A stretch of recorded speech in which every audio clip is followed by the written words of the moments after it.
Israel demands action from 4 international news outlets over journalists' presence at scene of massacres. Here's a summary of the article. Overnight, the government press office issued an urgent letter to the bureau chiefs of those media organizations that employed these photographers demanding explanations regarding the disturbing findings in the Honest Reporting report on the involvement of their photographers in the events of October 7, which crosses every red line, professional and moral. 4 photographers who work for these networks, Hassan Eslaya, Yusuf Masood, Ali Mahmoud and Hatim Ali, documented the horrors perpetrated by the Hamas terrorists after they broke through border fence with Israel. A search of the CNN International website shows no article about the Honest Reporting report, nor the fact that it felt the need to sever ties with the photographer.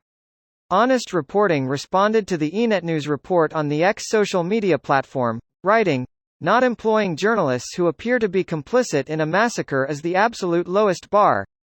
Regardless of accuracy, we are aware of a report by Honest Reporting and accusations made against 2 freelance photographers who contributed to Reuters' coverage of the October 7 attack," Reuters said in a statement. Reuters categorically denies that it had prior knowledge of the attack or that we embedded journalists with Hamas on October 7. Reuters acquired photographs from 2 Gaza-based freelance photographers who were at the border on the morning of October 7, with whom it did not have a prior relationship.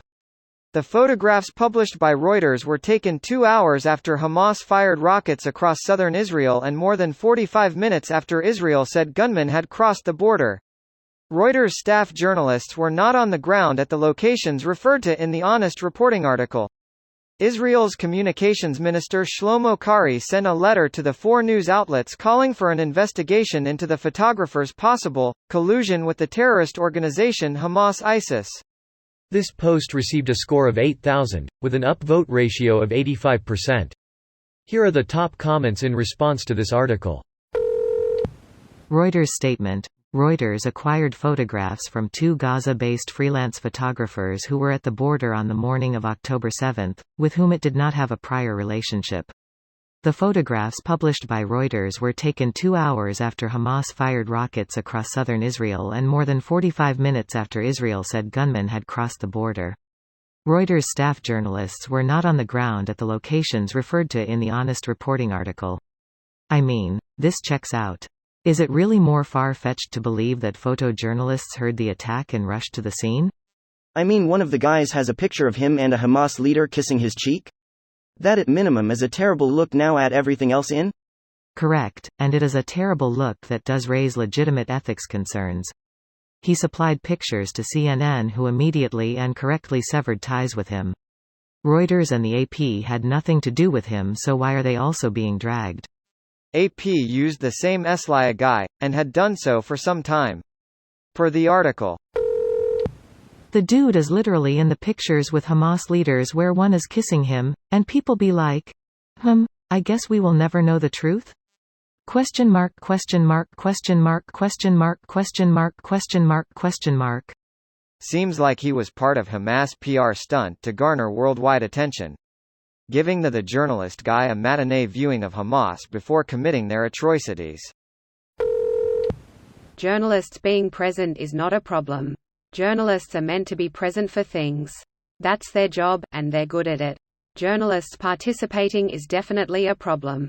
Having foreknowledge of a violent crime and not giving warning is against journalistic ethics and in a sense is participating. These aren't staff reporters for the news agencies listed. Even calling them freelancers seems generous. Reuters, for example, says they had no prior relationship with this person. They're basically people who were there and had pictures to sell. Ridiculous to go after the news outlets for this. It seems like Honest Reporting isn't exactly an unbiased organization. Their current CEO previously worked for AIPAC for 15 years. AIPAC is a pro-Israel lobbying group. It's pretty clear from him immediately accusing the news organizations of knowingly funding terror organizations that it is intended as an attack on media that doesn't post what they want, not an actual question about the journalistic practices. They claim they did not make that accusation, but the wording in their article is very clear. By the end of it, they want you to think these organizations coordinated with Hamas and then gave them money for the footage.